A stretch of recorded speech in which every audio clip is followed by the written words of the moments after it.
in the Homestead kitchen. This is Jill, and I have Frank helping me here a little bit. Today we're making ghee. We got the butter done, and that was great. We want to preserve it a little more. Butter, I have found, is typically, raw butter anyway, good for about 2 weeks in the fridge, and then it starts to taste a little sour. When I make ghee with it, it prolongs its shelf life. It'll be good for up to 1 month just sitting on the counter, and I can get 3 months out of it if I am keeping it in the fridge. Ghee's also a lot more digestible. It's called clarified butter traditionally, and then ghee in some cases, but it's made the same way. It's about the same product. What you're basically doing is rendering butter.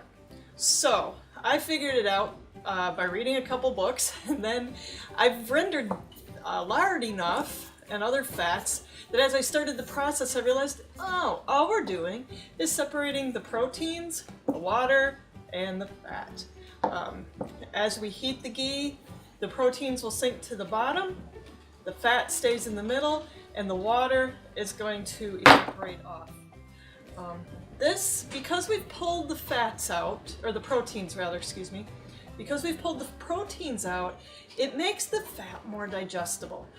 We talked in the butter video about how your body needs fat, especially good quality fats that don't have toxins in them, because fat, of course, is where your body stores toxins. So you want your fat to be a toxin-free source, also a source that is outside, where the animals have absorbed vitamin D, and the fat carries the fat-soluble vitamins A and E.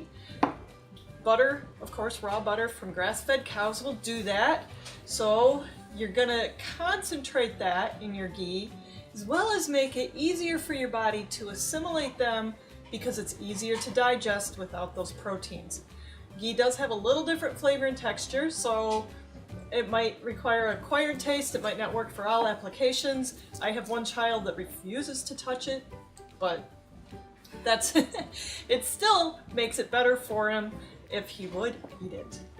But it's a little different than butter, so you probably want to keep some of both around. But what we're going to do with this butter today is show you how to make this fabulous dairy product called ghee, or clarified butter, because it's so easy.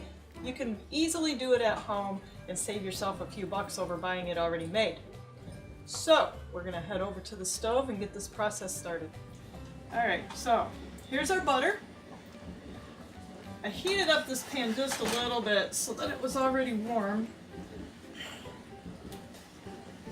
I have a lot of butter. Normally I do this, when I've done it before, I had about a cup of butter that I did this with, so it's better to learn on small amounts and then up your game. I've done it a few times, and I have this whole bowl of butter. I'm going to do a whole batch. So I'm going to break it into smaller pieces. I've already warmed the pan so it goes a little faster. Basically what we're going to do for our first step is melt the butter. So there, we're getting it to melt. And this could take a little while, but just slow and easy, we're going to melt it. Alright, we've got the butter solid all melted. You can see that it's got this white foamy stuff on top. What that is the water starting to evaporate out. So we're well on our way to getting it rendered into ghee. This is the first step. Okay, we're back again. Get a little closer. You can see we've got a really thick scoop now, and it's like it's boiling. It's not really boiling. What it's doing is separating the water out, and that's just the water coming to the surface. We're going to keep stirring it pretty regularly,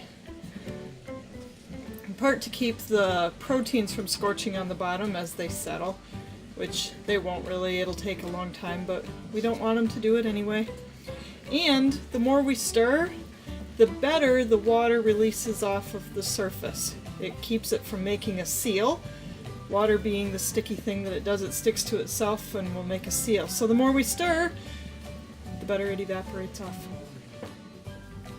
Okay, it's starting to smell good. You can see that under that cover, it's getting clear. This is a good sign. We've got some of the proteins on the bottom. It would be called butter cracklings. You may have heard that from the lard. That's the proteins that have cooked out of fat. You can see that the bubbles are really big. So we're moving along. This all looks good. You can see how much it's cooked down on the side of the pan. That means that that's how much water has evaporated out of it actually. And it's still going. We're still stirring it regularly, especially now that those proteins are on the bottom, because we don't want them to stick and get too dark or burn. At this point, we could call it clarified butter, run it through a strainer, and it's all good. We're going to take it a little bit further. Ghee is when you let it keep going until all those cracklings get to the bottom and they get a little brown, and your fat might take on a little bit of brown tinge compared to clarified butter, and it also has a little more nutty flavor, making it a little more tasty. Okay, this is getting about done. You can see that the bubbles are gone almost. We don't have the foam looking stuff at any rate. The fat itself is quite clear. All we're waiting for now is all these pieces of protein, that's what all those floaties are, to sink to the bottom. You can see that as I'm stirring, it's releasing more water. So we're going to keep stirring and wait for those pieces to sink to the bottom.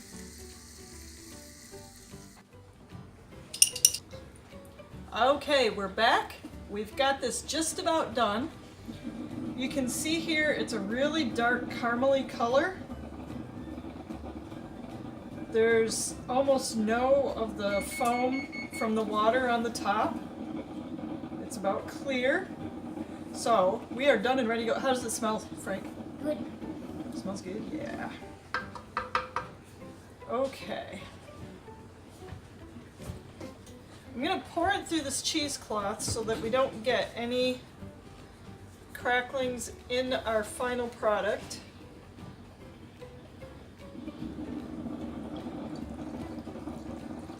This is the finest cheesecloth that I've found on Amazon, and it's just right for my butter and everything. You don't want to get painter's cheesecloth from the hardware. That's got too big a weave and it'll let stuff through. Okay. Now I sanitized my jars because I want to store this, and I just wanted to make sure there wasn't anything unsavory that might happen.